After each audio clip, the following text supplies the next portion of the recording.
Councilwoman Green. Councilman Ford.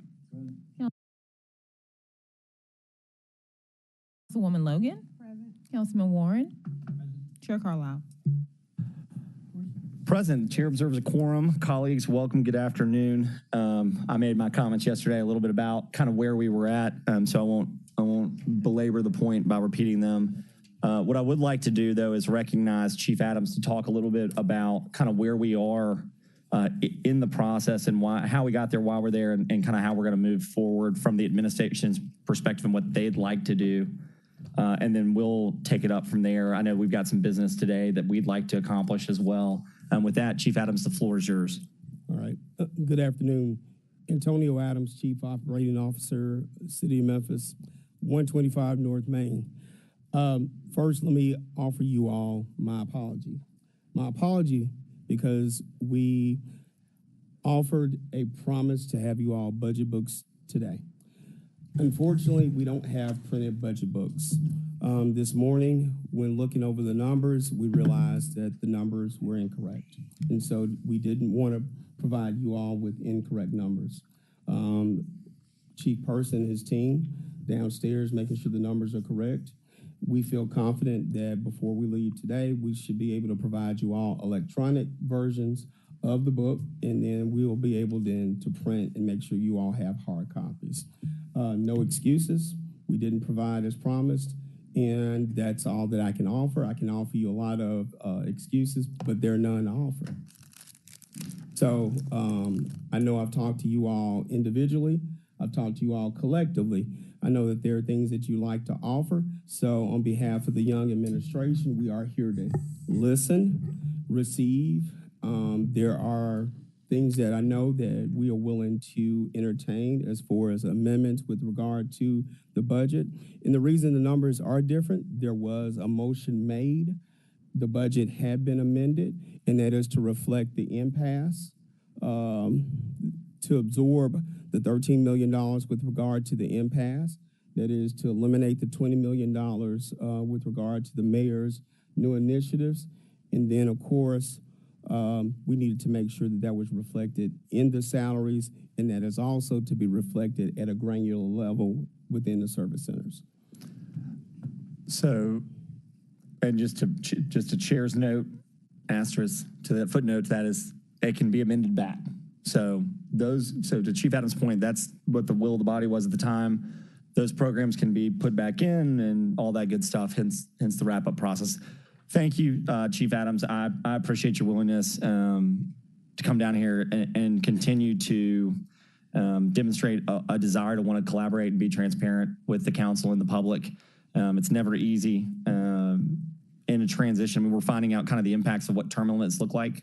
And we've got both here at the council and the administration, and this is just a part of the process. And unfortunately, you know, with the macro environment, we're just kind of running into a little bit of a perfect storm, and we'll get through it. And I'll just reiterate the fact that I'd ask that the public be very patient. There's a lot of Monday morning quarterbackers out there, which comes with the territory. But this year in particular, I've said this before, and I think this may be the most consequential budget the city will deliberate and pass in recent history. There's just no mincing words about it. I mean, there's just no time for politics. It is strictly business going forward. And I know that the council is dedicated to and committed to doing that. So I appreciate those comments. Councilman Warren. Yes. Yeah, I think one of the things that we found is that we've lost a number of people in our accounting and business department recently. So Mr. Person's really been having to work, overtime hard to get this to occur. My question is, are there firms or facilities that we can bring in short term to provide manpower that may be necessary for us to get this, to where you guys feel like you're on top of it? Because I know it seems like there's so much there and there's so many moving pieces and we have so few people to work it. It almost seems like a impossible task, and I'm wondering, is that a possibility, and have y'all thought of that? Thank you, one, for the suggestion and the offer. And yes, actually, Chief Person actually has a firm that is on staff, and I'd say the lion's share of his current staff They are contractors, and we will continue to look as we move into the next year's budget to right size with respect to our salary. And honestly, it's really our salary levels that we need to make sure that we address as such so that we can then bring that staff on. But that staff is there. They are working. They're committed to making sure it's just. But they're coming in at a higher salary than what we would be paying people to do that same job in the department. Yes, sir. Is that correct? Yes, sir. And it's just at this point, it's just a lack of institutional knowledge, and it was an error. It was. Well, an error. I mean, I get it, but I mean, we've sort of been looking. I know we've been trying to hire people since the mayor came on board, and the issues we haven't been able to get them. So, I guess if there are other key critical spots like that, as we move forward, working for the next 2-3 years. In different departments or whatever, please bring that to the council and let us know so we can make adjustments for you. Gotcha. Thank you, Mr. Chair. Thank you. Understood. Thank you, Chief. All right, colleagues, I will open up the floor. I know that Councilman Warren has a resolution. And members, if I could ask, if you don't want to pass them out, but if I could get copies of what you've got so I can get ready to read them into just the caption, at least into the record, would be very helpful. You want me to proceed? I got you really quickly. Just read the caption. All right. We have an item. It's a resolution to fund an outreach program in Memphis for homeless families, sponsored by Councilman Warren and Councilwoman Logan. May I have a motion and a second to hear this item? Second. Moved and seconded. Councilman Warren and Councilwoman Logan, I'll recognize you if you'd like to either read a portion or its entirety into the record and then present your case. Thank you, Mr. Chair. I'd like to defer to Councilwoman Logan to bring basic history as this started, and when she finishes, I'll finish up where we are with this particular resolution. Thank you, Councilwoman Logan. Councilwoman Logan, the floor is yours. Thank you, Chair, and thank you, Councilman Warren, for the work that you've done to advance this project. And council members, as you know, in 2021, I introduced the resolution to create a hub, hospitality hub north. We have been working in the community and working prior, I don't know, mental health counseling is my training, and have been working in the community and just saw the need, working in the school systems and in the community, saw how there was a need for an additional facility to assist with families. I know the original hub, had been an emphasis on studio homes, and which was a little bit different from what we were seeing in the community and what the need was from calls from principals to churches and everything. So the face of homelessness or unsheltered, unhoused in our community is vast and varied. So to make sure that we met the needs of those that may not benefit from being in a hotel or being in a studio, the request was for us to adopt a model that would work for families and mothers, and that's what we did, and everyone came on board. Since then, the need has increased, and I appreciate and applaud Councilman Warren for the work that he's done and the sensitivity to the increased need for additional services. And with that being said, he convened some people that also felt the same way. And so now we're here today with this resolution to increase the capacity of the Hub North.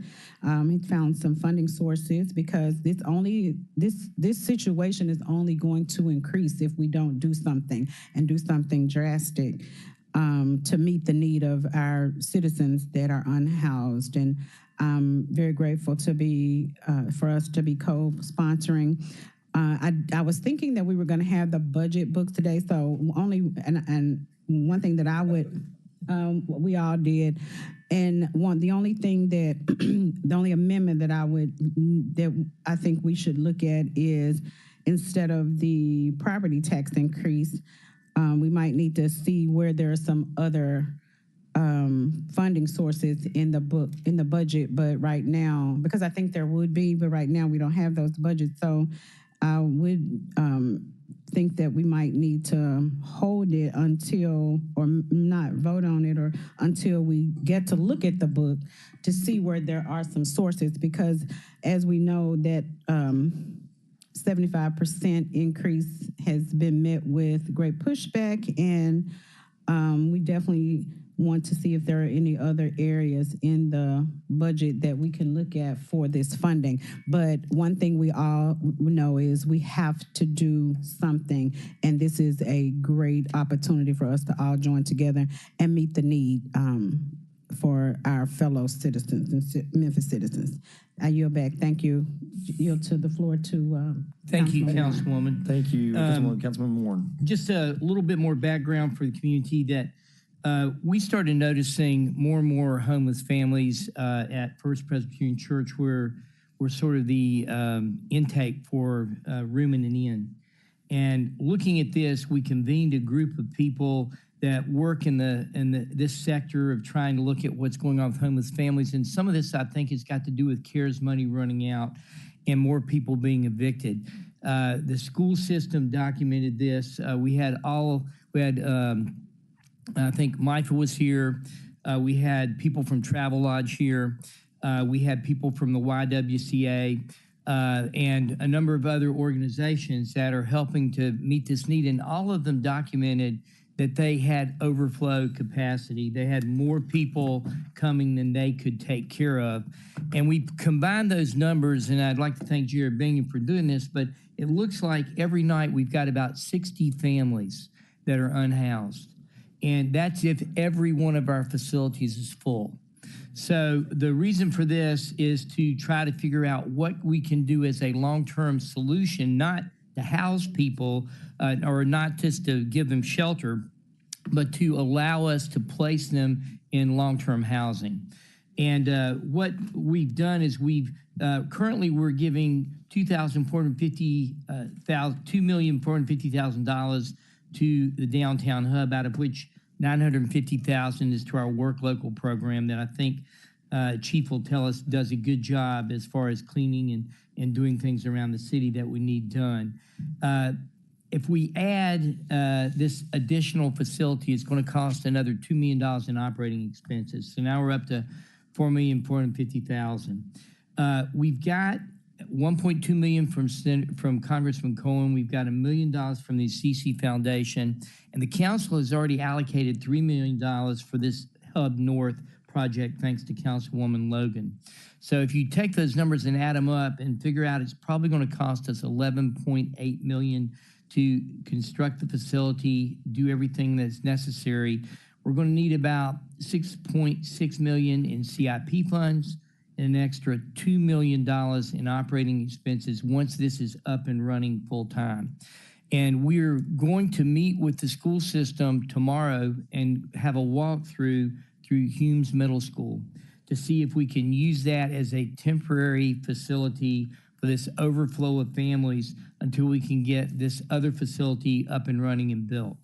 So what this ask is for, allowing us to go ahead and start the process of providing more services to people who are in the overflow by using Humes Middle, to develop a Hub North using CIP funds for the future, and to also facilitate operating expenses for the hub to run these programs to actually house people. When we brought this forward, we were supposed to have a funding source. And what this resolution does is says this is going to cost about 5 cents worth of tax revenue. And I am in perfect agreement with Councilwoman Logan that if we can find that 5 cents without a tax increase, great. But I don't know where it is because I don't have a budget book. So I'm putting 5 cents down. That's what it's going to cost. Got to start the conversation somewhere. Got to start the conversation. And I think what you do is I would think we might want to vote on this to put it up in the budget. And then we decide where we want to take it once we get everything that comes in and go from there, because I think we're going to have a lot of requests that we're going to want to see. We might as well put them in the process and then whittle them down where we got to. So with that, I yield, Mr. Chair, and I'm ready for any questions. Thank you. Councilman Logan, give me a second. I'm going to try and boil a couple things down, I think. So, and Jared Bingham's here. If there's a member that would like to hear about the work that they do before we get into a more technical discussion, I'm happy to entertain that. I know that we've got... I would think it might be good to have him just give us a 5-minute presentation or talk about it if he wanted to. I mean, it's yeah, I mean, it can't hurt. Well, I mean, let's do this. Let's, Jared, why don't you come on up, and I'm going to make a quick couple comments. I'll go to Councilman Logan, and then we'll hear, unless you guys want to hear from, anyway. But here's what, let me just make sure I've got this right. We have the hospitality hub downtown. It's got a different programming set. We've funded $3 million, or we have earmarked $3 million of what is to be a $12 million capital spend. They've raised roughly another $2.5 million. So they've got a $7 million plus or minus $500,000 capital need. So keep the capital bucket. Then in order to expand the wraparound service piece of this, they need about additional $2 million annually. Okay. Am I missing any other operating capital that's necessary under this proposal? No, that's complete Okay. on this expansion. So what I would tell you is you need less money than you think, at least out of the tax rate. With a 5-cent tax rate, you're going to raise about $7 million in reoccurring revenue. And I know you're not saying it's a tax rate, but just follow me here. You're going to raise $7 million in recurring revenue. You only really need $2 million plus escalators, which should come naturally. With $5 million of cash, you could almost borrow $71 million worth of debt and service it. So my point is I think your better suggested path is as Councilwoman Logan and you have suggested, is we try and find it somewhere else in the budget on the operating need, and let's take a closer look at the out years of the capital, because even if we pull the trigger today, it's going to take him, approvals, et cetera. I mean, it's going to take you 18 months to get built and open, I would think, maybe a little faster. I don't know the scope. My point is that we don't have to jam.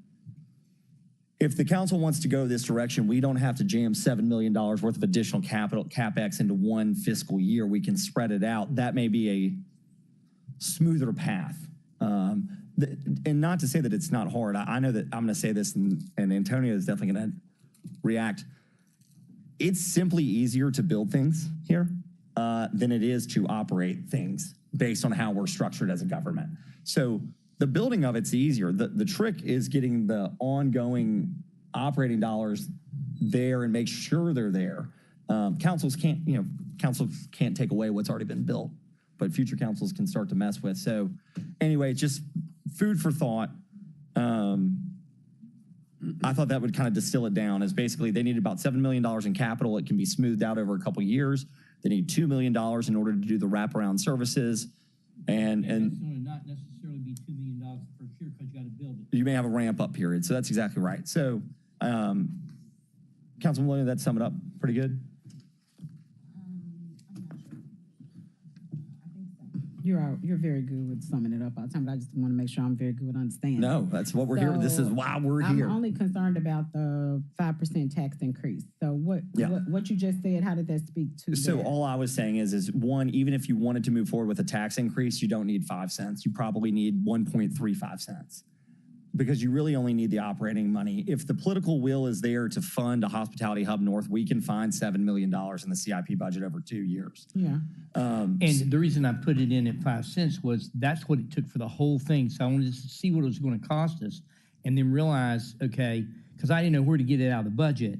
This is what it costs. And if we can find it elsewhere without that, and it's going to cost less, that's all really good. But this is max. This is not typically how I would like to do it, but because we don't have budget books, and in order to keep the conversation going, unless somebody has an objection to it, I'm happy to entertain striking that language, entering it into this year's budget as a to be determined. Yes. And then we can see how it whittles down and wrap up. This is my request. With that, Meredith, that is a friendly amendment. Yeah, I but accept that. this is my request to the body as we start to go through these. Meredith is in her first year as budget. She is one body. She has to coordinate with the administration, et cetera.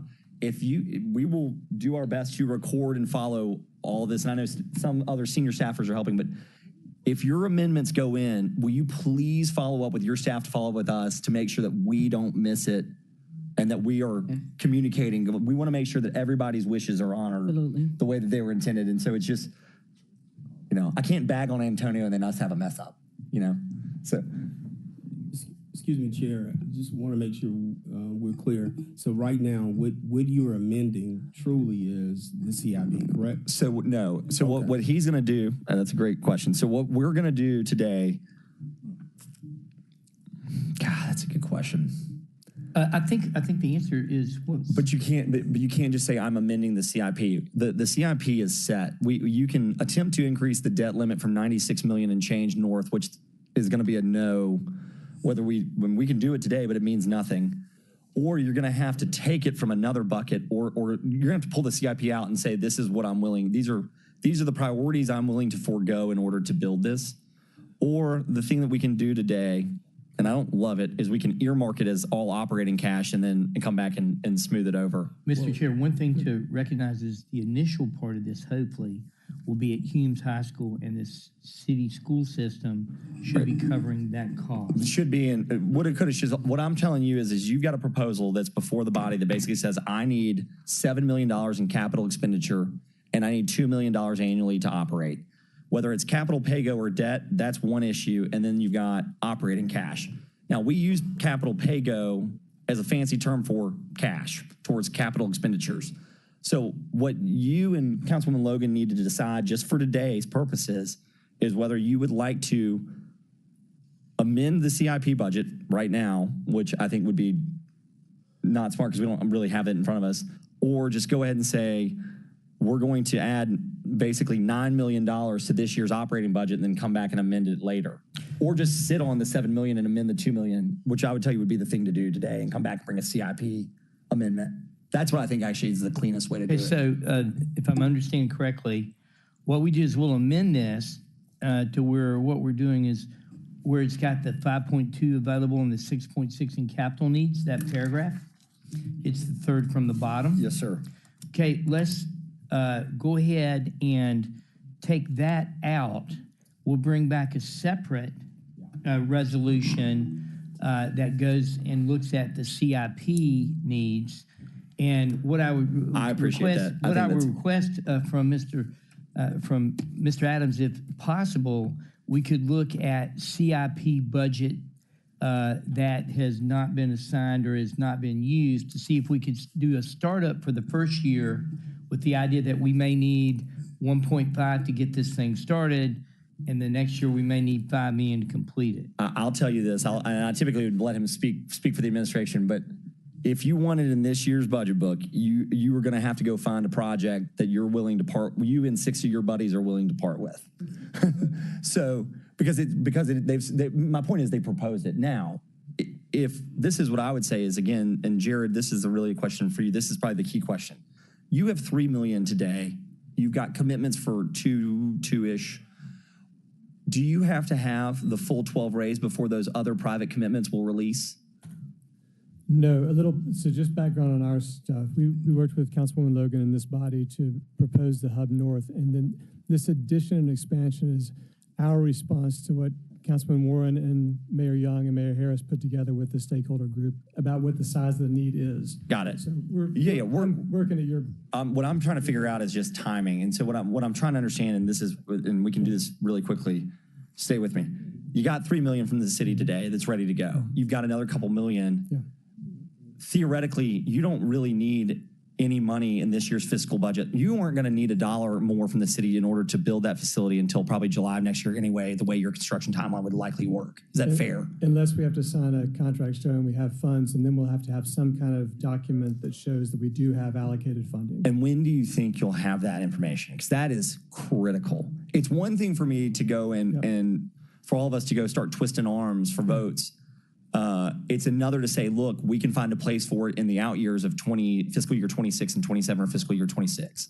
The crucial, the demand, the size of the need is critical now. And so right now the city's conducting a phase 1 on a site the city owns, which is all of our preference because you guys own it and then we lease it from you. That's how we work stuff usually. So once that comes true, we will start constructing studios and putting them on site. Whether we can get infrastructure in for case management offices and all the big general contractor stuff done between now and the first part of the year, I don't know, but we're going to go start studios immediately. Now, and I think it will probably be July, August, September of next year before it's done, if we work really hard and roll up our sleeves and go. So you could push it off until FY26, but I think we may need funds too in next May, next April. So that's what we got to get figured out in the next day or so. I think that's the challenge. All right. So I'm gonna recap what I think is the friendly motion, which is we are going to strike whereas 5.2 million, that line, and then we're going to strike the I'm going to see what part. The last whereas. Yeah, but do you want to, sorry. The last whereas, the last two recitals for whereas, and then, do you guys just want to strike the five? I think you strike the whole paragraph. Okay, strike the whole They paragraph. strike the whole paragraph on, because, what we had to do is, you requested we have a funding source, so that's all that reason is there. And then the last one is, the city administration is hereby directed to negotiate and enter into operating agreement for the Hospitality Hub North, which will stipulate the services provided.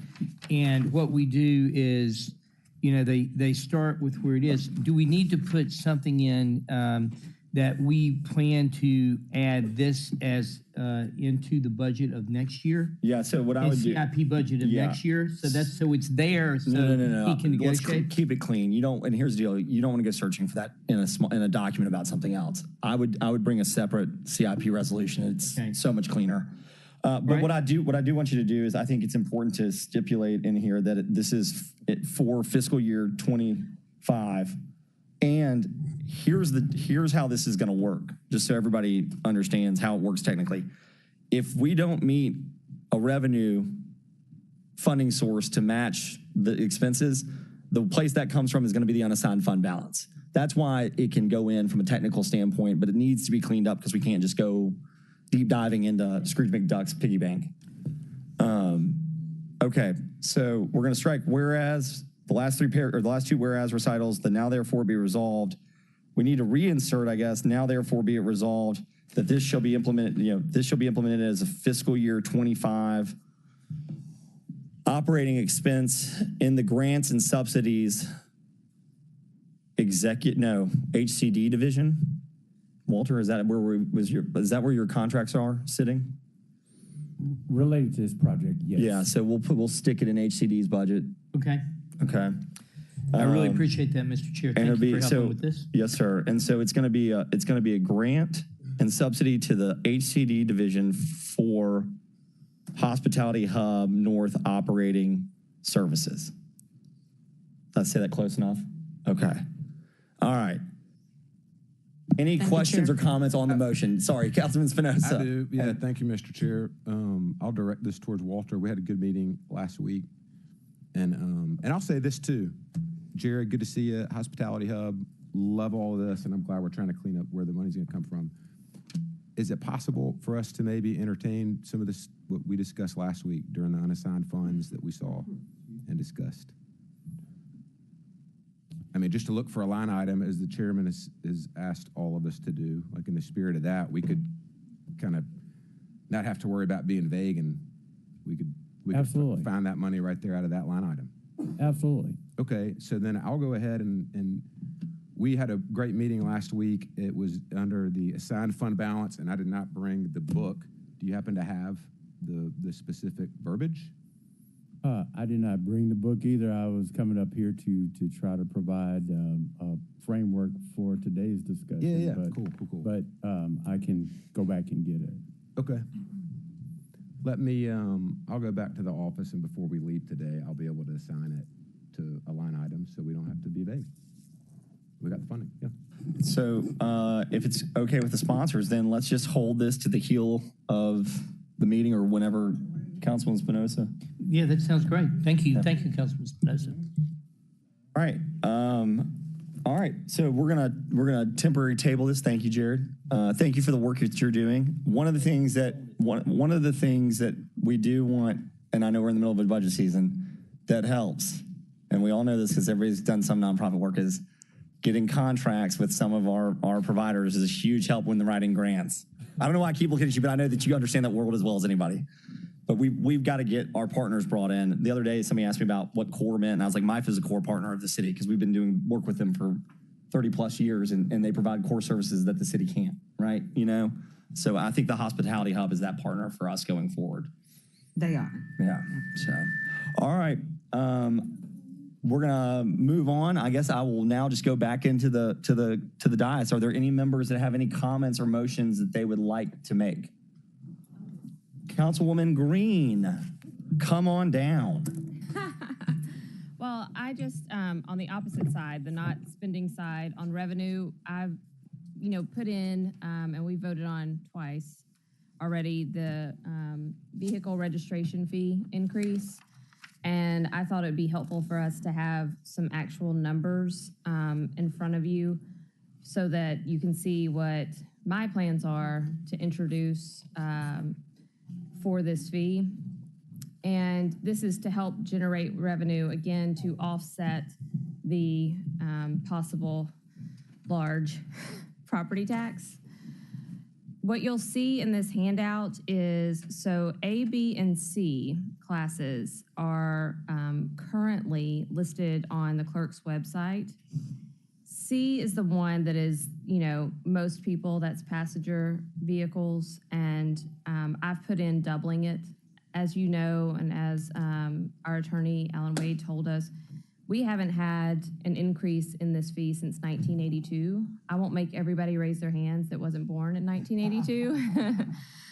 But so my feeling is if you're gonna do it, who knows when we're gonna do it again, right? And even if you had increased it $1 a year, this would be under it, right? So Class A and Class B, what we did there was look at other metropolitan areas in the state of Tennessee and bring it up in line with that.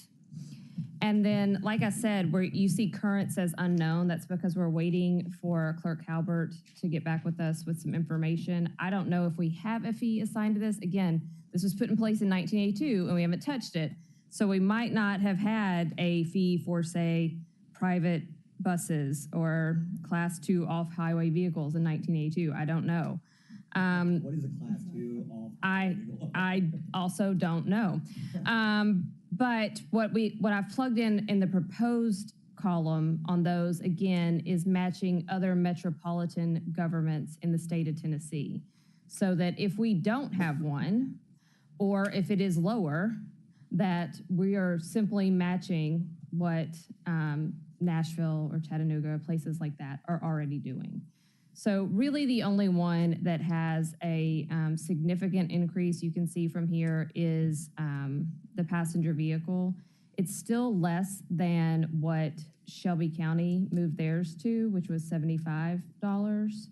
And in my talks with our interim CFO and CAO, we know that currently we get about $13 million a year from the vehicle registration fee. So assuming we double it, that's an extra $13 million, right? So, and then I don't know what classes D through H could generate, because again, I don't know what they're at right now. If they're at 0, then they're going to generate even more revenue for us. If they're similar or close to this already, then it'll be nominal. But that is the proposal I have. I know others have talked about higher, others have talked about lower, but I wanted to give us something to start from so that we could plug in real numbers in the budget. Councilwoman, I appreciate it, and I know it's great to get it out for discussion and let the public kind of marinate on it as we start to close down the budget. And I agree. I think, and you've been very consistent about. I mean, we gotta find every opportunity, and at least have a discussion about it. I'll be very. Do you have any idea on the timing of? It's funny. The doubling I had no idea about these other classes. Yeah. Do you have any idea on the timing of when we might have a possibility of knowing what that could bring? Well, calls have been placed. Maybe the administration can get answers quicker than I can. I will continue to reach out and know that she also is without a second in command currently. So it's just, I'm sure there's stressors on her time. I did also want to say that, this is something we did on the county side. And when we did it, we put it to the effect that it would start January 1. But the clerk was able to start collecting this tax in September. So that's, again, people are wondering why there's a difference on this side of the street and the other one. And there's no tax ask from that mayor. There's a big one from this mayor. One of those things is we had some unexpected revenue because we were able to collect the wheel tax increase earlier. Right. So the clerk is aware of how to do this, and again, I'm trying to have conversations with her about these other classes, so she will be aware of it. So hopefully we can start generating this revenue sooner rather than later. So I'll just put that out there too. Thank you, Councilwoman. I really appreciate you bringing it forward for the discussion. Colleagues, just a reminder, so this is a discussion based on something that is already in motion on our main agenda, but obviously it ties into a potential plan as we wrap up the budget. Councilwoman Cooper Sutton, the floor is yours. Thank you, Chair. Thank you for bringing this forth, but I have a lot of concerns along with my constituents, and we know that we are lacking revenue in this city. We understand that. We cannot continue, and I know we're in budget season and all of this is discussing, and we're discussing things, but we're going to have to carefully really review and think about all of this extra that we're putting on the citizens here in Memphis. We're gonna have to really think about this. Since I've been here, it's been increase, and we know that it's needed. I clearly understand that. But you gotta look at our poverty numbers and who is going to be affected by all of this. It's increase, and I know what they're doing on the other side, all that is good on the other side. I pay taxes on it, I own my home, I own it, and I understand that. And that may not affect some of us, and we may be able to do some of these things. But we have to think about this in a whole. It's increase.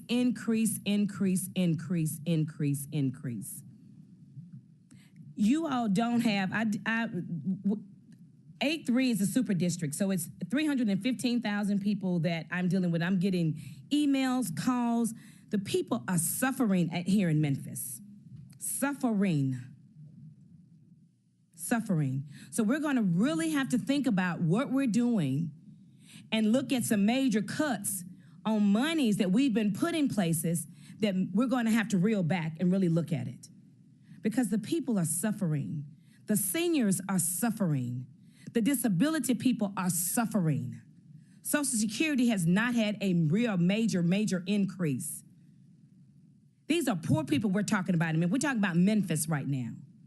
We're not talking about Chattanooga, Nashville, all that's where growth and all that's we're talking about Memphis. And so we really are going to really think hard about how we're going to look at these increases, the dollar amount we're doing this increases. I am so saddened about it. I'm 5 months into this. This is my first budget season. And the handling of the monies that has been going on for the years in this city. Now the chicken has come to roost and everybody's looking crazy. But we want to increase. So I just want us, this 13-seat body, to really think about it. It's not going to hurt any of us. No, it isn't. But we got to think about the people that we're serving and who are dependent on us to make consciously rational, like Chairman said, and I thought about it all night, when we push that button, we hold it. We hold it. I'd never thought about it like that. But when he said that, that has resonated in my spirit and in my heart. When we push it, we hold it. I yield the floor, Chairman. Thank you, Councilwoman. I've got Councilwoman Green and then Councilwoman Logan. Thank you. Just to respond to Councilwoman Cooper Sutton's concerns, I share them, And I've heard them, especially around the property tax. You know, my renters know that if property tax goes up $100, they're going to get $200 more in their rent. My retirees are already stretched thin, as you mentioned, with paying medicine, with paying MLGW bills. They don't know how they're going to stay in their houses. So this would be an increase of $30 a year more, but could generate $13 million in revenue, continuing revenue. And I would say that when we did do this on the other side of the street, we made sure to build into the ordinance a tax relief program through the trustee Newman's office for people who were below a certain income, people who were seniors, and veterans. And that is certainly something we can work into the ordinance through this process. I'm, open to it. It does cut back on some of what you take in, right? What you're able to generate. But I think it is a fair point, and it's certainly something we worked on the other side of the street to make sure that it was not affecting those people who have the least. But if you're taking the bus, this isn't a thing that affects you, right? Property taxes are going to affect our homeowners and our renters. And so this is a way for us to, and we've been talking about recurring revenue, right? So it helps us with our bond rating as well. So this is a way for us to do that. And I'm not immune to that same feeling that you have, with MLGW going up, with a solid waste fee, et cetera.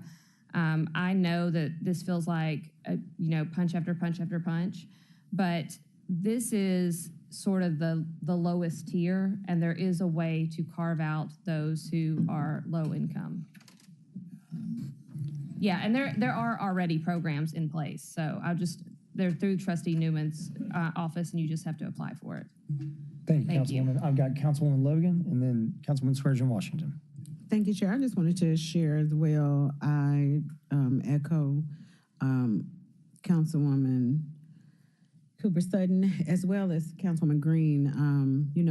My district is kind of middle ways, and I hear everyone though talking about the services, public services, the crime, and these, the amenities, and it affects everybody, the paving and everything. And we know we need revenue.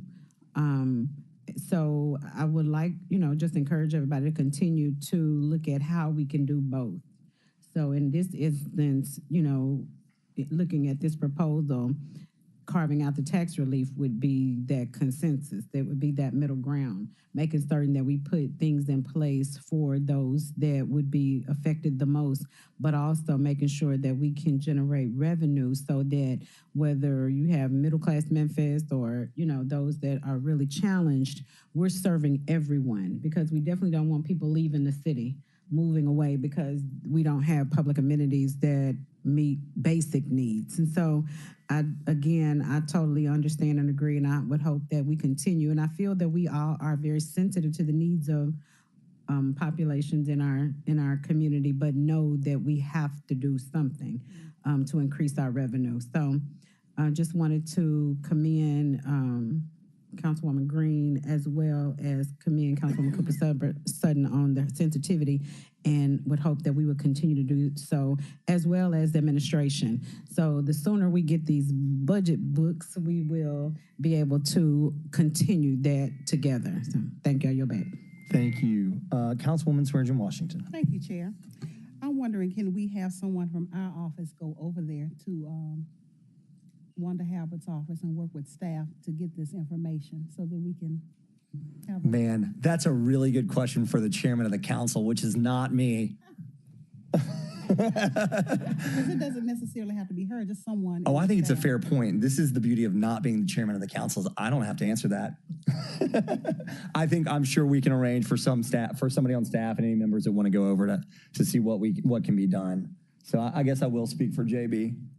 Yes, is the answer. I think that's a very good idea. And I will say, I'm trying to have conversations. My staffers are trying to have conversations. We can definitely add that into our bag of tricks to try to get the information. Mm-hmm. All right, Councilwoman White. couple of things that I wanted to say. And again, thank you so much, Councilwoman Green. You really have been diligent in trying to figure out where we can cut and where we can try to produce revenue. Two things that I think we have to keep in mind as we start looking at increasing fees as well as taxes is, of course, more kind of like the regressive tax, and I don't want to call this a tax versus progressive. And of course, when you increase property taxes, that more so says, hey, if you're able to buy more, then your taxes goes up, versus a regressive tax that affects everyone the same. And I don't want to call this a regressive tax because it's not a tax, it's a fee. But it will affect most people the same. It's not based on what you can afford, it's just the fee for everybody. So that's one thing that I think we have to consider. And the other is when we start talking about raising property taxes, and I've talked about this with the administration, and I'll let you all know that I am exploring options. I understand that if there is an increase in property tax, there's a concern of some of that being passed off to renters. And I really am exploring ways that we can try to mitigate that effect. But we also have to make sure that if that is something that we decide to do, there needs to be a robust effort in our budget as it pertains to actually eliminating blight and getting houses back on the tax roll. So that needs to be just as big of an effort that we need to make and a plan that we need to have if it is our intent to explore and consider a raise in taxes. And so those are just two things that I'm throwing out there for us to consider and be thinking about and brainstorming in terms of how do we do both. Thank you, Chairman. Thank you. Colleagues, good discussion. This obviously will be a hot topic coming into the finish line.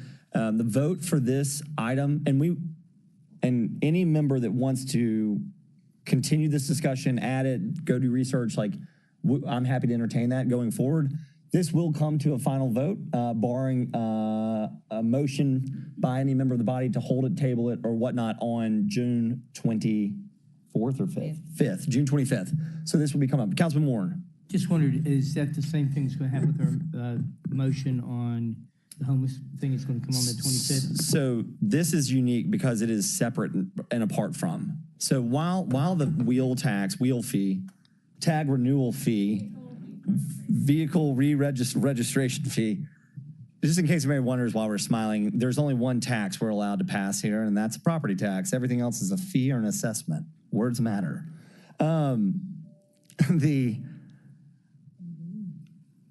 This is separate from, meaning it had to go by separate ordinance anyway. The budget needs to be wrapped up on the 25th. To be frankly honest, I wanted the budget wrapped up this week because I'd like to ship it off to the comptroller as soon as humanly possible, but I'm not sure where we are on that. But to answer your question, Dr. Warren, is we will take up all of those votes.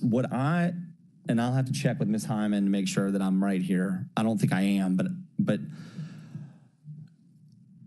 though we move money around throughout the year traditionally by resolution, in the budget season, ultimately the resolutions memorialize the intent of a member and or the sponsors. And we usually have one comprehensive. So my answer is yes and no. My hope is to have it flushed out well before then, and then it'll be adopted into what is the final budget, if that makes sense. And essentially, since this is a fee, it's not really in the budget per se, and it will have to have 3 readings because it's an ordinance? So like anything in the budget, so this is a good question. So anything in the budget, this is a great point. So yes, and the only way it exists in the budget is on paper. So basically, to the Councilwoman Green's point, is like we're putting a finger up saying we think we estimate X number of dollars a year. Anytime we miss the revenues, that has to be made up with either another funding source, and it's usually the unassigned fund balance. So to your point, the budget can proceed as if it is going in there. If it doesn't, then we either have to cut something in the middle of the year, or we are going to have to come out of unassigned fund balance. But that's why it's separate but related to. Thank you. Sure. Yes, sir. Yes, ma'am. Councilwoman Cooper Sutton. Yes, and as I'm just sitting here thinking, just over the past months and just things that we've been talking about and hearing, we're going to have to do a better job at our business proposals. We're letting people come in this city and not pay any taxes, no taxes at all, with these pilots and different things that are going on, and somebody has to hold them accountable. We cannot, we talk about revenue. You want to put, we're trying to put all this revenue on the backs of the people. We're going to have 2 of these hubs if we keep going the way we're going for the homeless. So we really need to think about our business investments that we're making with outside people that are coming in here, and just been able to get away with it and not invest back into us. Memphis is a great city. We talk about our pride, we talk about our basketball, we talk about our blues, we talk about our barbecue. But what's disturbing to me, I don't think we have the balls to really say, we need the money, we need revenue from you all to come here. Instead of just agreeing and got the same people at the same table making the same deals, and we're getting nothing out of it. People? So this has to stop. We got to change the narrative. We know the wheel has already been invented, but we are able to turn the wheel and make it spin a little bit better for Memphis. I don't want anyone to leave here. People are talking about leaving. People I know are talking about coming to get their elderly parents who live in this city that I've met over through the years that I've been here because of how we have operated and allowed things to get to this point. So we know what's coming down the road with this supercomputer thing that has not been discussed. But we need to know how much money coming in here for us as well. It's not a great idea if we ain't reaping the benefits off of it. And something coming in for us. That the people can relax and enjoy this beautiful city that we have. But right now, everybody is just, everything is stressful and tight. We have deserts, we have food deserts in communities that ain't nobody looking at or discussing. We got food deserts that people can't do nothing but go to a corner store and buy bologna and salami with some premium crackers. No one has said anything about the poor people in the food deserts that's in this city and in this community. I yield the floor, Chair. Thank you, Councilwoman. Colleagues, like I said, this is a discussion item, so if anybody wants to bring it back, we'll have it. And I think, Councilwoman Green, do I have a, Councilwoman Walker, you've got something I've got, all right. Can I just get a copy of your, is it on the wheel? I'm sorry, is it on the wheel fee? I had a comment. Okay, yes, ma'am. Councilwoman Walker, to the wheel fee. About the rent, this continuing point about if we do the property tax versus not doing it, how it will affect the renters. So in recent times, it's not like it used to be. In recent times, rent goes up every year, every lease. So no matter how long you've been living somewhere, every new lease, there's a rent increase. So since the last time we've had a property tax increase, that has not stopped the rent from going up. And this is on apartments as well as houses, townhouses, condos. But in most instances, every time, not to repeat myself, but I just want to make sure that I'm understood, the rent goes up every lease. And it goes up based on the length of the lease. So if you renew for 1 year, it goes up a certain amount. If you renew for 2 years, it goes up a certain amount, a little less. So it's like they give you a discount if you sign a little longer lease. Thank you. I yield the floor. Thank you, Councilwoman. Councilman Green, would you like to introduce your resolution? And then I've got a resolution from Councilwoman Swearengin, Washington. Let me note before we hop into these are ARPA amendments. They are like the wheel fee or solid waste. They are tangential, depending on how they're used. From what I'm seeing here, both of these are grants, so they don't impact the budget specifically, meaning they're not going in to fill in a program that was in the budget. I'll give you an example. Last year, I think we cut 50 grand from a nonprofit that receives a grant, and so we gave them $50,000 out of the operating budget. So we gave them 50 grand out of the ARPA tranche. So anyway, I'm going to read this in, and then I'll ask for a motion in a second to discuss it, and then I'll give it to Councilwoman Green to discuss, and then we'll take a vote. Couple other quick housekeeping items on this. Make sure I read this. Okay. So here is what is going to happen with these ARPA resolutions since we're in a budget committee meeting. We'll hear them today. They will go down like the ordinary course of business on a Tuesday. So they'll go down with no recommendation, favorable or negative, and then be voted on the 25th or whenever the council chooses to take them up. The thing that I want to note is that we have several funding requests for the same tranche of money, which is fine, kind of. It's technically not. So what we're going to do is we're going to take any and all resolutions that are related to this 2.211 million back up and reconcile them so that we're not in an overage, because it's not like it's coming out of unassigned. It's coming out of this tranche that does not or may not exist. So with that being said, all that context, I have a resolution to amend the American Rescue Plan Act ARPA allocation of $2.232 million to allocate $200,000 to support youth mental health by funding a microtransit program for youth transportation to therapy sponsored by Councilwoman Green, and this would affect all council districts. Can I have a motion and a second to hear this item? No.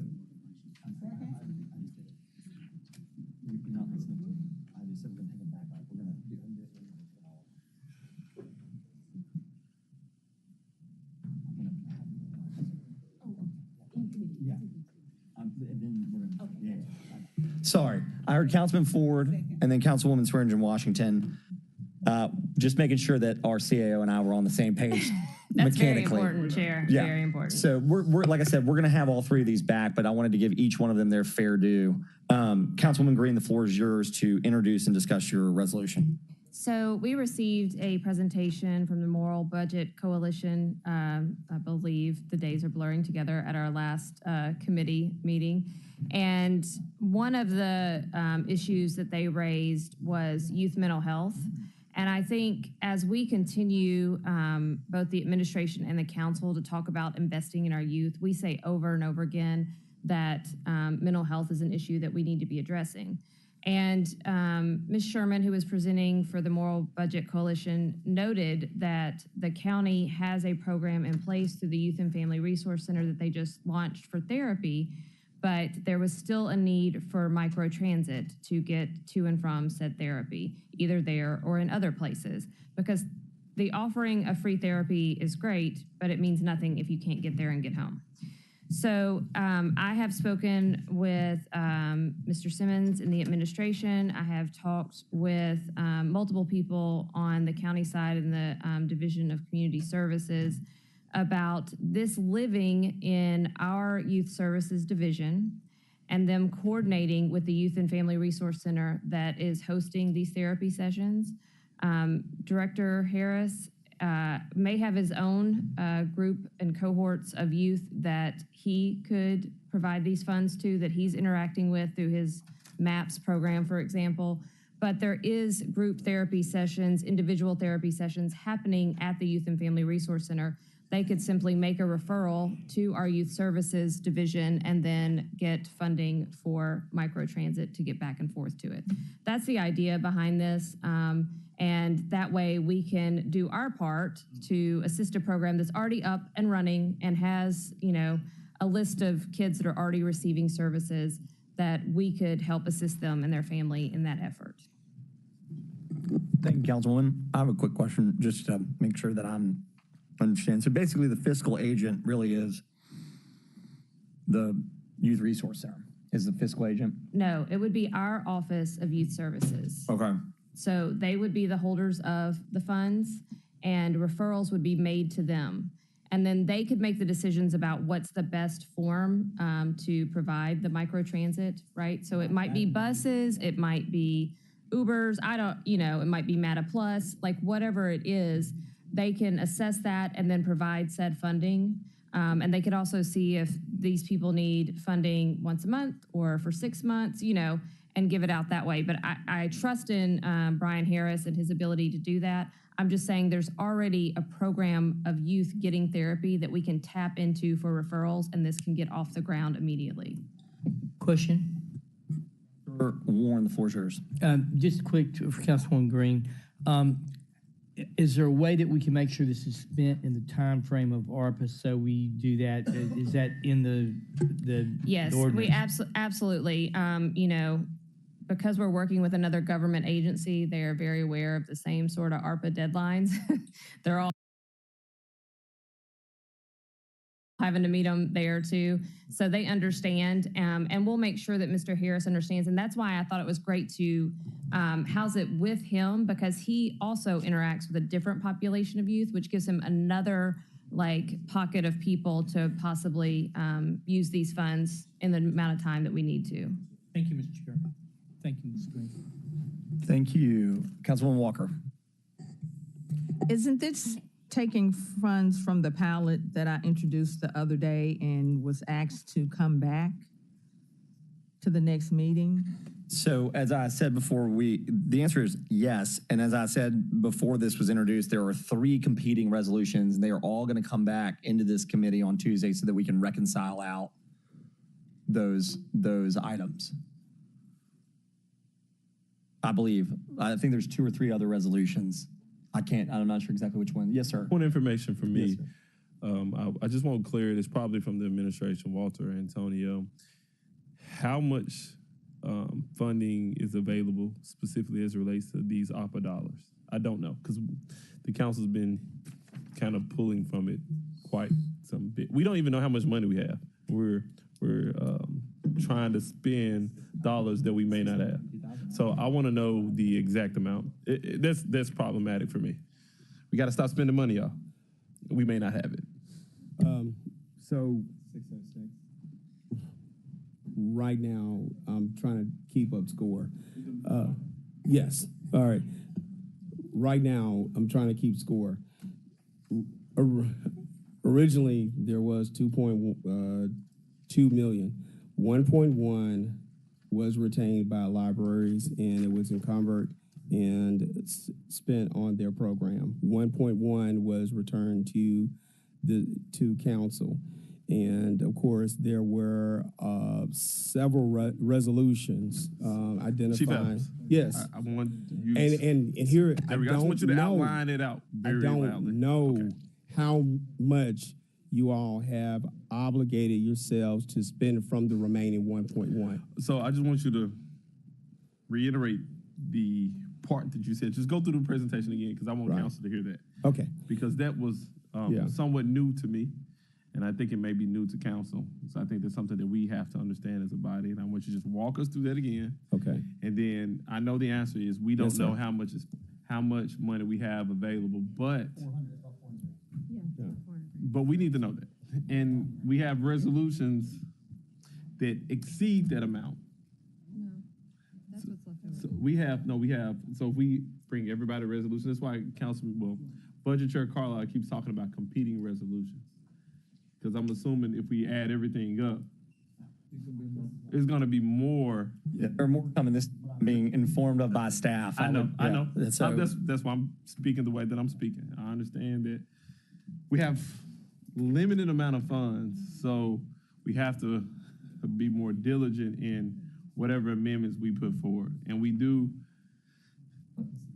quit spending money that we don't have. Figure out how we can work together. So I hope that's what happens in the committee. But can we get the exact number sometime soon? Yes, sir. We can get that exact number for you. I was just going to enhance what Chief Adams has spoken to along that line. Last year, during the wrap-up, is time similar to this, we allocated $2.2 million to the libraries for youth programming. That programming was originally earmarked and designated to go to a variety of community services with, I think, a focus on maybe subsidiaries of church bodies. And that was the primary aim. To Chief Adams' point, later, I think the realization came that all that money would not be obligated by the end of this calendar year, which is the ARPA deadline, December 31st of 2024. So then we came back before this body to repatriate those funds back. And since then, I think the funds have been maybe either obligated or intended to be obligated by a variety of other initiatives, which I'm not sure I have full visibility to. I think that we've just heard one, and I believe that Councilwoman Walker presented one at the last session. So, and as well as Councilman Canali and others. So I don't know fully right now, but we can aggregate all of those proposals, and I don't even know exactly where they stand in terms of being voted on or ratified. So, but we can work together with you to try to figure out. Okay, so thank you, Chief Person. So here's my concern. All right, the council, I think it was Councilwoman Robinson, Councilwoman Johnson, we initiated a resolution. We allocated funding, set it aside for a particular program. At some point in time, the administration said, "Nah, not so fast," and split it up. You have 1.1 here, 1.1 here.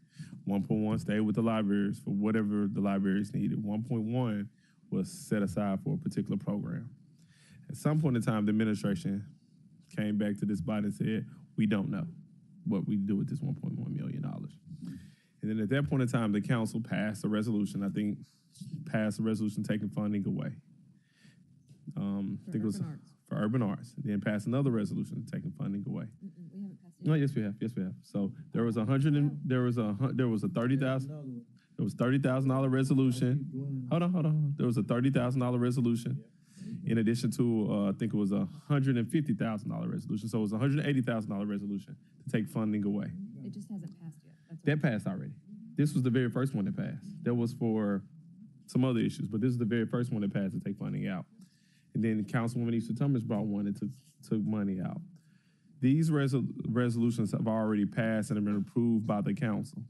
So since we know they passed and been approved by the council, it seems to me that we should have been at that time saying, "Hey, here's what we have available."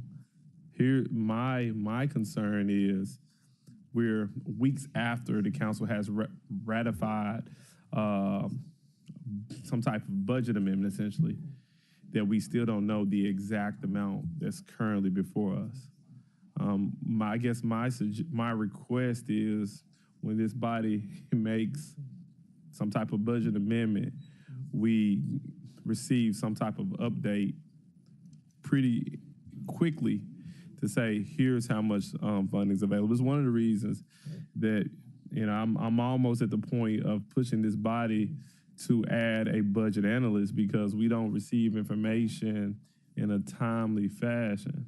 And we've been asking, I feel like for 5 years, just not just with you in this role, for information, and we don't get it in a timely fashion. So I'm almost at the point saying, look, we need a budget analyst to say when we make budget amendments to tell us how much money we have available.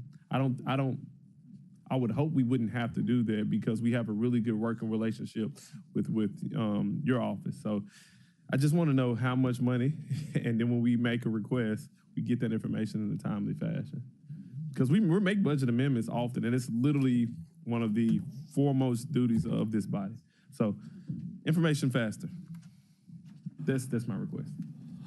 Thank you, Chairman Smiley. Yeah, colleagues, I see a lot of members in the queue. I'm gonna from my narrow scope, everything he said is true.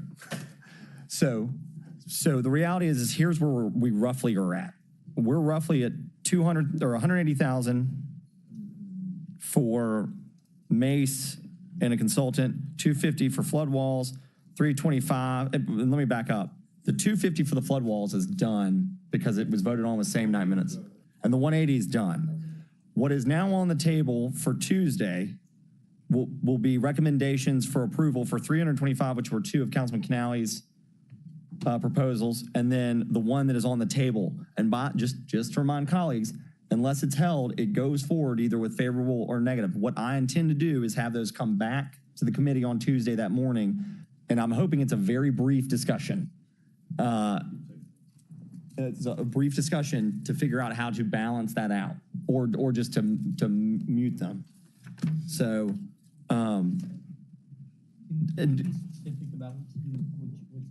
If I have $100 and I've got $150 in needs, I got to figure out a way to cut $50. I need 7 votes to do that. We cannot spend money out of a bucket that does not exist. This is not general fund operating dollars where you can just dictate that it's going to come out of the unassigned fund balance or a fund balance or another bucket. It is this and only this bucket as it's written, and therefore, if it doesn't exist because it's already been spent, we got to cut it down. What I'm hoping is that members will come together and find some compromises to make that work. Councilman Warren. Just a question. So I know we've allocated these funds, out of here for programs, and other people have brought new programs, and some have been voted on and approved. But once they've been voted on and approved, can they be modified in such a way that, you could get some money out of those programs that have been approved to make some of these go forward? Is that what you're asking, we want to do, or are we just going to say once they've been done, they're done? I'll answer that 2 ways. One, as long as the money has not left or a contract has not been signed, like you approve the annual budget, you can always move money around if it is still there and you've got 7 votes. That being said, what I'm saying to this topic is that we have $1.1 million that is sitting in an account targeted youth pilot program, or we did rather. We have spent 430,000 of that has been voted on by the full authority of the council. So the balance of that is roughly 600,000. Right now, before the body on June 25th are going to be votes for 325,000 and 200,000 and any other amendments that members bring. It is totally within this body's right to vote them up or vote them down or amend them, but members are bringing them forward, and that's what we're doing on Tuesday. It's my job, I guess, to ensure and facilitate with the administration that we don't spend what we don't have. I guess the question that I have is, it would be nice for us to see all of the proposals, those that have been approved and those that are recommended, and let's all look at them, and then we'll be able to determine how we want to spend the remainder of that money and to be able to negotiate and talk with each other. Because right now, I think everyone's got their own amendment, and it'd be nice if they could look at the other amendments and say, well, let's work together and see how we make it all work for everybody. Thank you, Mr. Chair. Yes, Councilman Walker. To Councilman Warren's point, if I understood you correctly, were you saying that it would be helpful to look at the competing items at the same time? It would be nice for all of us to have that list. Okay, we've got a 1.1 million.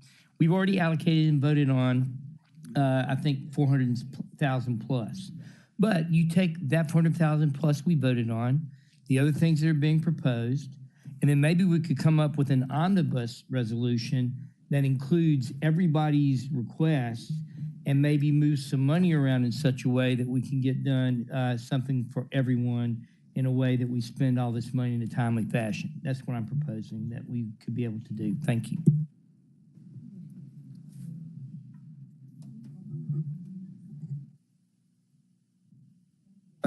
Yes, ma'am. Thank you. I yield the floor. Yeah. So, and again, this is rare. It's only like this time that we have this many. Usually it's hard because they come when they come, So to Councilwoman Warren's point, an omnibus bill is where I'm angling into just to ratify it and get it in there. So with that being said, there is a motion on the floor to send this down with a favorable recommendation. It will be heard, very likely going to be heard back in committee with the other competing resolutions on the 25th.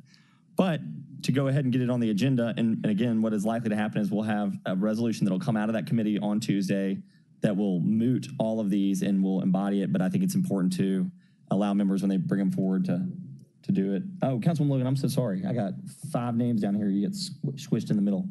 Councilwoman Logan, would you like to? Okay. All right. Sorry, Councilwoman. All right. So anyway, if there are no other members that wish to speak on this item. All right. Any other item? Yeah. Go ahead, Councilman Ford. Microphone, please.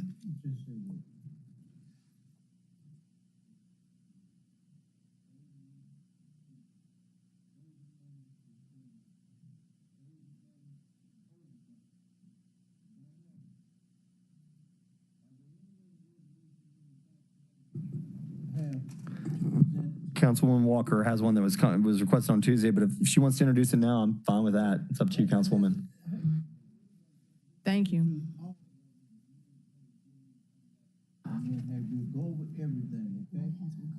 All right. Yeah, so I just got told that 3 other members. So here's what I would like to do, and I would like your support. If the sponsor of this resolution will withdraw it for today, we are going to get all these on the agenda for Tuesday the 25th because they're ARPA related. I do want to say this, though, to Councilman Ford's point. As you were thinking through this ARPA money and you were going into this fiscal year, there are many programs that are in place that could utilize it. And I know some of you have those proposals there. But as we're staring down a potential tax increase, this funding can go back into the budget, full stop. So to Councilman Ford's point, I think is where he's saying, we need to be very judicious about how we spend the remaining dollars of this funding. In order to be fair to all the sponsors, now that I realize on the fly that we have that many, we will carve out Tuesday. However, I would put you on fair warning that I may kick them a week because I don't know where we're going to be Tuesday morning, the 25th. And if we don't have a budget, we're going to spend every iota of that day figuring it out. So I'm optimistic that we can get there with the final budget, but that's the priority, and the ARPA funding can go the following week. But I will do everything in my power to ensure that I encourage members to do that so that everybody gets a fair chance to have their initiatives heard. Is there any objection to that? No objection, and I'm happy to withdraw as long as it'll be moved forward on Tuesday. To that point, at some point. Yes, ma'am. To that point, please get your resolutions to Meredith and Brooke by tomorrow at 10 so that we can get them to everybody so that they can have time to review them and ask questions so that we can get done. I said Thursday. I'm sorry, Thursday week. Sorry, Thursday week. Man, that was a lot. Sorry. Okay. To the public, we're making sausage. Okay. Do any other members have any? I've got, yes, Councilman Ford. You just said, public, we need y'all to hear us right now. To all these different people, and I don't care about across the street. Across the street owe us already, okay?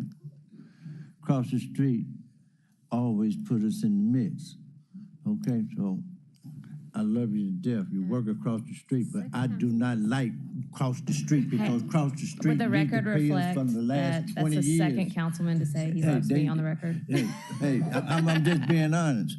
You know, they owe us for the last 20 years. They never come to the plate to do what they're supposed to do. So, they fighting the battle over there right now.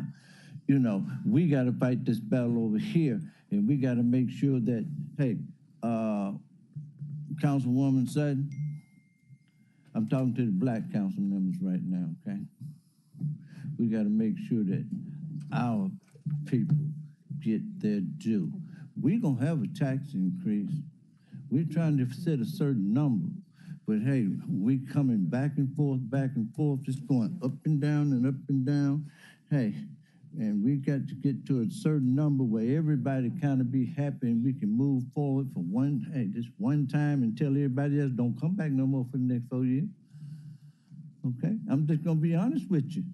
Okay, we kind of looking at, I know the mayor talking about 75 cents, and I got to pull this out of the head. We right at 55, trying to go down a little bit further. Everybody will be happy. Some of them people across the street might not be happy. But I mean, we got to do what we supposed to do because we represent people in the city of Memphis. And hey, we've always been kind of neglected across the street because, hey, we pay the taxes just like they pay one tax, we pay two, okay? So we need to look at all of that too. Anybody that live in the city of Memphis, that's why the public needs to hear all these things. We don't need to be on the 25th to say, hey, we're gonna hit you with this. They need to listen now and then, kind of get ready for all what we trying to do and trying to take care of everybody. You know, if COVID didn't come in, we'd be real bad shape. But COVID came in, everybody got a little lax, didn't care. And that's not only with the city, that's people going to work. They don't want to go back to work either. I mean, shucks. It's everything, But it came in, but it's over now. You know, money is not coming the way it is. That's why, hey, we got to tighten up and do what we're supposed to do. And you know what? And this city can move forward. It's time to move forward. I've been on council 20-some years. Ooh, Lord, hey, we ain't moved too far. One reason why we had 4 or 5 different groups, if it wasn't about them, hey, it wasn't going to be. We got to move a little further than that, okay? And I just want everybody to think about it. Words of wisdom. Okay. Thank you, Councilman Ford. I have a resolution dealing with the fiscal year City of Memphis budget. I'm going to read the caption in and then move it to the member. I've got a resolution to fix and determine the salaries of chiefs, directors, and deputy directors in the fiscal year City of Memphis budget, sponsored by Councilman J.B. Smiley Jr. All council districts may have a motion and a second to hear this item. Second. I think I heard Smiley first and Councilwoman Swearingen Washington seconded it. Councilman Smiley, the floor is yours to introduce your resolution. Well, I don't really want to say it's my resolution. I think pursuant to our charter is one of the duties, responsibilities of this body. One of the things that I've noticed is in years past, the council has not operated within its purview as it relates to what we're legally obligated to do. What would usually happen is the mayor would propose a budget and the salaries of the chiefs, the salaries of the directors were automatically included within that budget. I push back on that because what I believe is we have a responsibility to live up to everything the charter says that we're supposed to do. And one of the things that the law tells us we're supposed to do is to set the salaries of the chiefs and of the directors. So if you look at the resolution, I'm just going to read it verbatim. Whereas the Home Rule Charter Amendment number 1852, adopted by qualified voters in the referendum election of November 8th, 1966, provided authority for the city council to determine the salaries of all charter officers, the chiefs, and the directors during the approval of the budget annually, the part that we have been neglecting. Whereas pursuant to its authority, it is the intent of the council to bring transparency, equity to the salaries of the charter officers, chiefs, directors of the city of Memphis, and whereas the current salaries of said positions are included in Exhibit A, that's why you have this packet. And whereas the city of Memphis, I think, may need to be slightly amended as it relates to the Exhibit A. Whereas the city of Memphis conducted a market study to ensure the city of Memphis is able to offer competitive and marketable salaries to attract and retain qualified talent in the city of Memphis. Executive roles within Exhibit A. And now, therefore, be it resolved, the city of Memphis executive salaries are amended as follows. The pertinent part of this resolution is blank because no one can tell us what these salaries are supposed to be. We can receive recommendations from the administration, but the 13 members of this body are legally required to set these salaries. We have not in the past. We just agree with whatever we see. Problematic. I won't venture far enough to say it's a dereliction of duty, but we haven't done what we're supposed to do. So this is what we're supposed to do. It's a blank resolution. And with that, you know, I think we've already moved it to the floor, but I do think we need to have these conversations here in a discussion forum so that when we discuss this at length in full council and ratify this, we can have real discussions about setting these salaries. And, you know, with that, you know, I would love to hear some feedback from particular council members. Yeah, and that's it for me. Okay. I've got a few members in the queue. Hold up, one more time. Yeah, so I'm sorry. I do want to give respect to the mayor's administration. For me, what I would like to see, because I just don't like to be stuck in the budget, I would like to see for the mayor's team. I'm looking at Chief Adams, the chief person in particular, and Penelope just because I like to talk to her, to bring us recommendations, what you suggest that these salaries should be.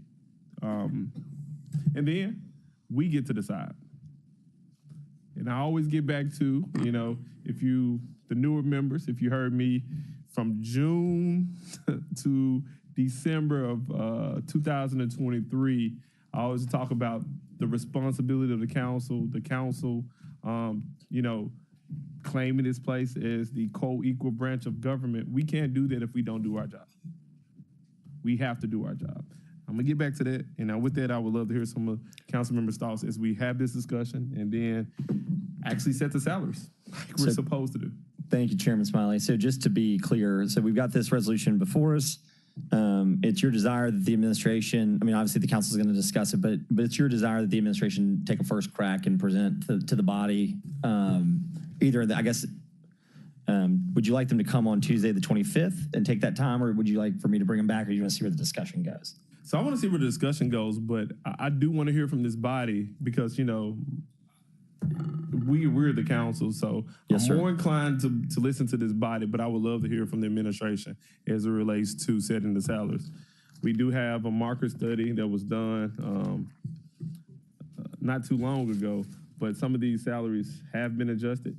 And one thing that we also have to know, when we bring let's say we're going to give a general increase to, we think it's just to the rank and file. If I give a 5% bonus to, let's say, a sanitation worker, the director of the sanitation division also gets a 5% increase. Those are the things that we have to consider. I think it may be something, maybe we cap it. Maybe we say these increases don't go to these positions who are making a significant amount of money, but we have to be fair. So that's what the market study is for. So we can take that into consideration.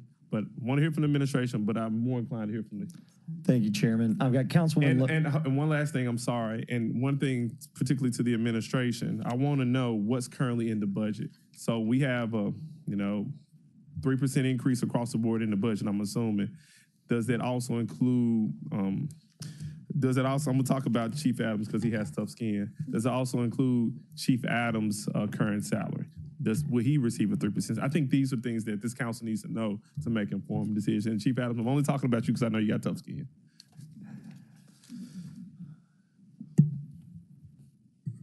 Yes, sir, it does. Okay. Yeah. Brief, smart man. Yes, so just, and I'll clarify what the chief said at the beginning of the meeting, which is the budget books they probably used UPS. That's what it is. That's what it is, not FedEx being here. No, look, they also will include the proposed, to Chairman Smiley's point, I think it's important to make it. This body adopted the recommendations of the majority, if not all, of the associations. So not only will it include the 3% that was proposed by the administration, but the additional recommended that the council agreed to. And to the chairman's point, that means director down to the newest hire are all impacted by that. So good clarifying question. Councilwoman Logan, the floor is yours. Thank you, Chair. And I just want to say that, we are in a position that I never expected us to be. So my first term, we pretty much just went along and, said, okay, because we trusted everything. But now I see that we're in a situation. I respect Chief Adams and our CFO, interim CFO, for being here, for taking ownership, and for helping us to lead the way forward, for right-sizing what hasn't been. All of us are here, I think, not by chance on this body, but by reason. And so I want to make certain that moving forward that we're doing so in a manner that's healthy for the city, which we are. We're, taking a step back, and, I don't feel that it's us against them, but it's all of us right-sizing. This right here is what we were supposed to be doing. But in some case, I think, looking at this, I feel some people were grossly underpaid and others may not be, Yep. So those are things that we have to look at because we want to keep good talent here in the city, we want to attract good talent here in the city, but we also want to make certain that people are being compensated for what they do, and who's here running the city. So I am glad that you brought this forward. Not to say that we wouldn't support our mayor, but this is our responsibility, and all of us doing it together, I think it's healthier for the city than just one body doing it and we signing off on it. That's not our role. So I think together, the approach that we're taking now will help all of us to be more responsible and to ensure that our city keeps a good bond rating, that we have money in the bank, that we're able to provide services, and that everyone is at the helm of running this city who's supposed to be. So, I take full responsibility for as a council member, that the first, term may have been learning experience for all of us, because I'm seeing that even administration had learned some things that they didn't know. So now that we have the information that we need to make a fiscally sound budget and to allocate monies to help to be people-centered and to make sure that we have all of the services and be able to serve excellently to our citizens, I'm glad that we're doing it. So some may see it as a problem, but I think this is the best way forward. So to that, I agree with you that we all should be looking at these things to ensure we don't ever come back at the end of the year and say we can't pay our people, our employees. So we should look at yield back. Thank you, Chair. everything. Pardon me? We should look at everything. And administration looks at everything, and we're partners with administration, so we should as well. Yeah, I mean, there's a small medical issue right when we took office too, that kind of threw us for a sleep. But I appreciate your willingness to take responsibility for it. No, I agree with you. It was a huge learning curve, and we had a lot going on. And you're absolutely right. COVID. I'm just Small global pandemic, civil unrest. It's a good year. Sorry. Yeah, you're absolutely right. But that we were at home and we were virtual, and it was new to us and all of that. And so I do agree. There's a lot that has transpired, and it continues to. It hasn't stopped. It's just compounded. And the residual or the effects of COVID, we are feeling now. But just like we were in place then and we got us through that, we're in place now to turn the curve. It's a new day, and it'll be a new way that we lead this city, and we will get past this, and we are going to make sure that our credit rating stays at AAA. That's important. We don't want to be like so plain. Okay, I yield back. Thank you, Councilwoman. I've got Councilwoman Walker, Warren, and then Green. Councilwoman Walker. Yes, I don't see Public Works on here, and shouldn't they be on here? Can't forget Bob. Well, maybe Public Works should stay off until we can figure out what's going on with Elvis Presley Boulevard. Because I tell you, if I had a nickel for every time somebody asked me about Elvis Presley Boulevard, we could pay for the homeless hub. We could restore the Mud Island Amphitheater. We wouldn't have to do the traffic ticket half off program. If the city had a nickel for every time somebody asked me about Elvis Presley Boulevard, we wouldn't have to consider a property tax increase. Thank you. Thank you very much. Well, you sound like somebody. So, the councilwoman is correct. The director of public works was inadvertently left off. But we're gonna set, I think it's the council's responsibility to set all the salaries. So I think that's something that we're gonna add on, and that's something to take in consideration. This budget is literally one of the most important responsibilities of this body. So I hope we don't take it lightly as we begin to have these very public discussions about what amending the budget looks like, about adjusting salaries up or down looks like. These are very important functions. And what this body does has a long-term impact on the financial health of the city, but also the livelihoods of everyone who works in the city of Memphis. So I think we don't need to take this lightly. I think this is very important. I've got Councilman Warren, Green, and then Cooper Sutton. Thank you, Mr. Chair. Thank you, Chair Smiley, for bringing this. I think the beauty of this document is what it is. It's a discussion document between us and administration to be educating us about the problems that we may have in any particular department in maintaining people and maintaining what we need to function as a city. Like a lot of times, I think what's happening is, we'll have departments where we're not paying enough. The people leave our department, go work for a consultant, and we end up paying the consultant a lot more than we were paying our people. And if we just given a raise to those people, then we would not be paying this outside consultant fee. And as Councilwoman Green has been talking about, save a lot of money. So here is where, when the numbers are put and brought to us by administration, because I assume we're not going to be putting the numbers down. We're going to see the numbers, and then it'll be discussion between us and administration about why the number is what it is. And then we can look at it and say, oh, well, that's too high or that's too low, and that's why you've got it there, because I don't really know what it takes for a human resource officer or why. And, so having this discussion, I think, is great. So, Councilman Smiley, thank you for bringing this. I think it's going to come to us, and it will be a way that we can work with administration to make sure we keep good people in city government. And particularly these key positions, we don't want them being pilfered by private industry, and then all of a sudden we've got our financial office where we don't have enough people in there to get our budget in time because everyone's left to go get more money. So it's sort of, I think that's what we got to look at and how to work. So thank you again, Chairman Smiley, for bringing this. Thank you. Thank you, Dr. Warren, Councilwoman Green, and then Councilwoman Cooper-Sutton. I had a question for the sponsor. I know currently we have interims in our CAO and CFO, as well as our chief of police. Would these set the salaries for interims as well?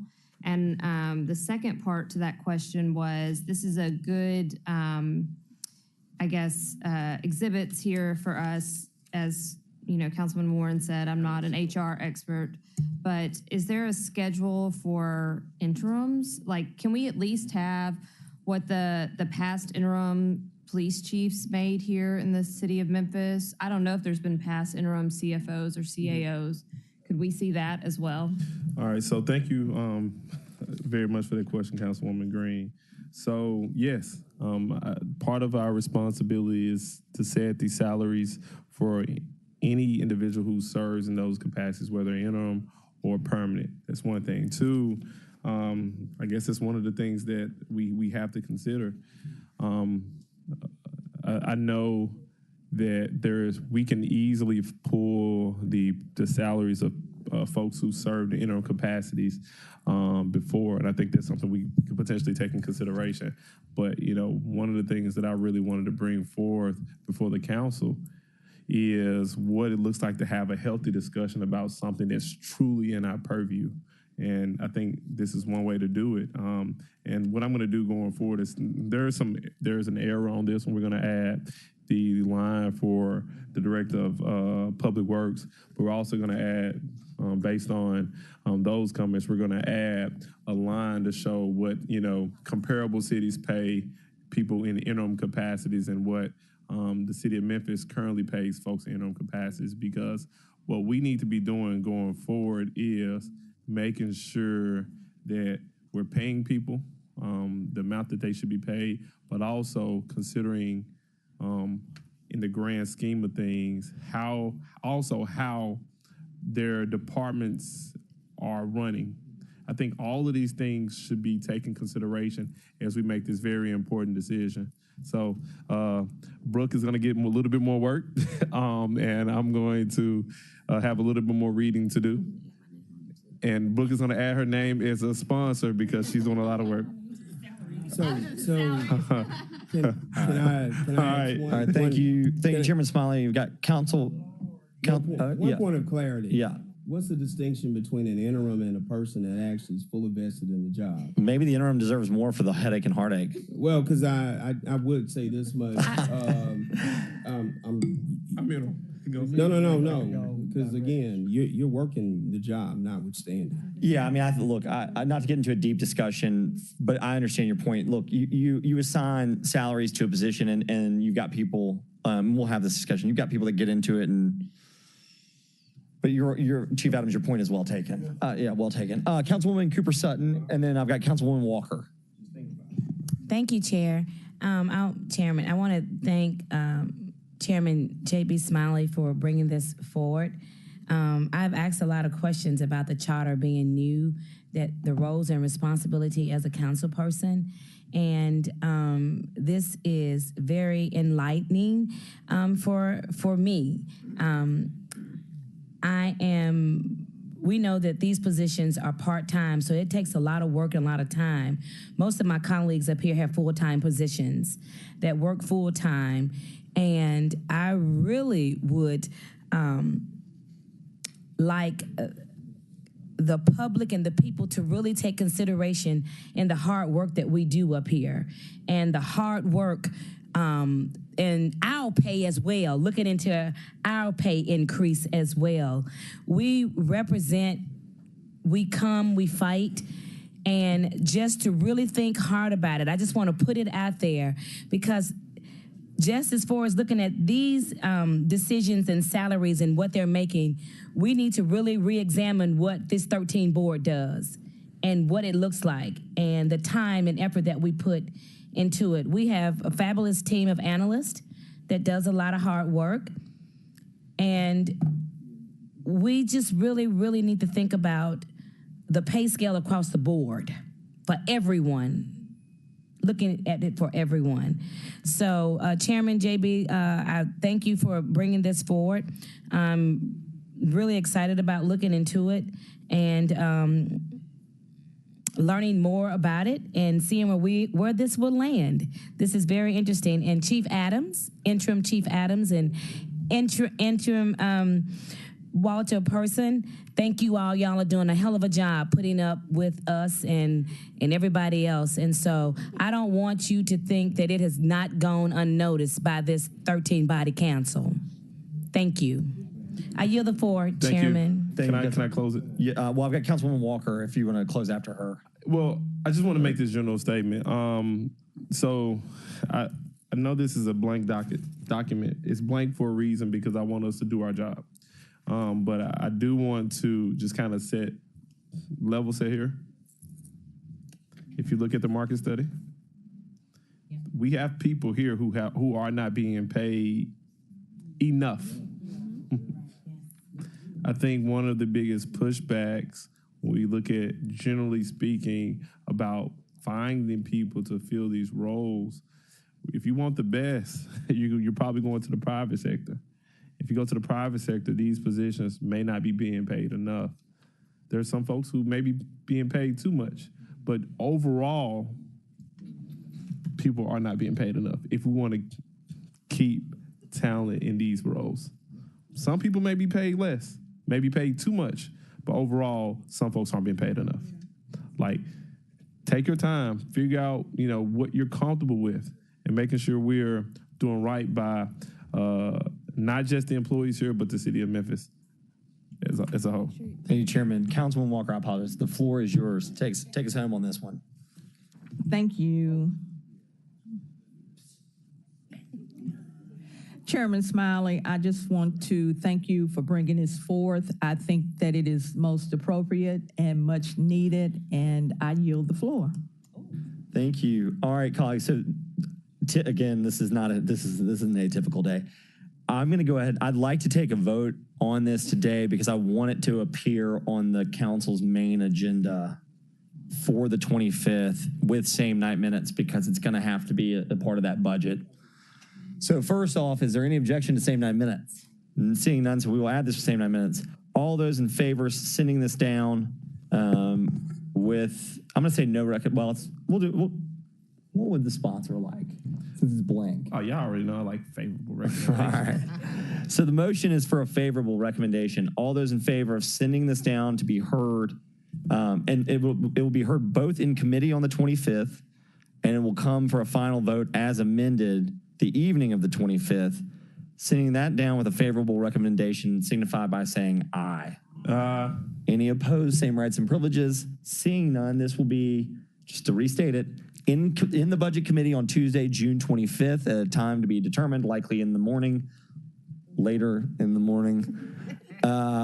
Actually, probably at 7:30 in the morning. And then we'll have it heard at the main council meeting at 3:30 p.m. June 25th with all the other budget wrap-ups.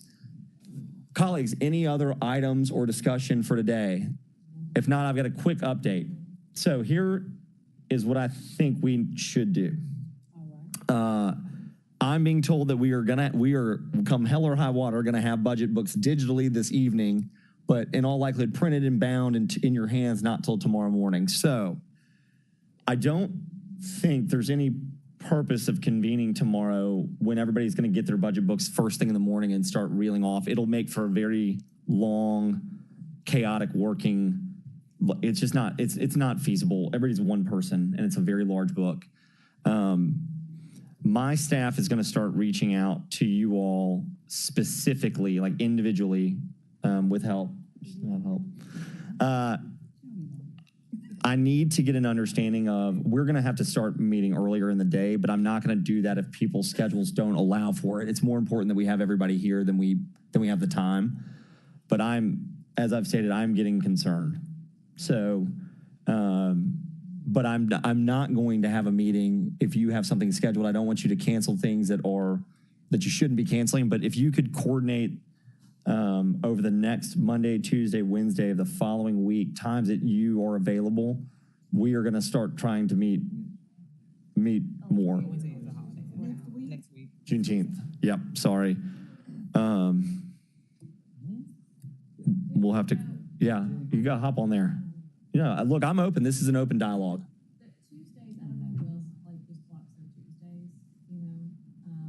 So I don't know if other people have their Tuesdays. That could be a big compromise. We could. We gotta do the work any day. We gotta do the work. Monday, Tuesday, Thursday, Friday, Saturday, Sunday, we gotta get it done. Yes, ma'am. Well, look, I don't want to put anybody on the spot. I appreciate that. Are you singing a song or? I don't want to put anybody on the spot. If you want to email my staff and me, we will take everybody and we were going to try and make this work, but we got to start getting after it. So please be looking out. So we are not going to meet tomorrow. Enjoy your weekend. Enjoy your time with your budget books, hopefully. If I don't have an update, if you haven't heard from me, it's because I don't have one, but you can text me. Come Monday, we are getting into it. We are out of time. I know I keep reiterating that the comptroller likes to see our budget 2 weeks before we pass it, and that's just not happening. So please email me.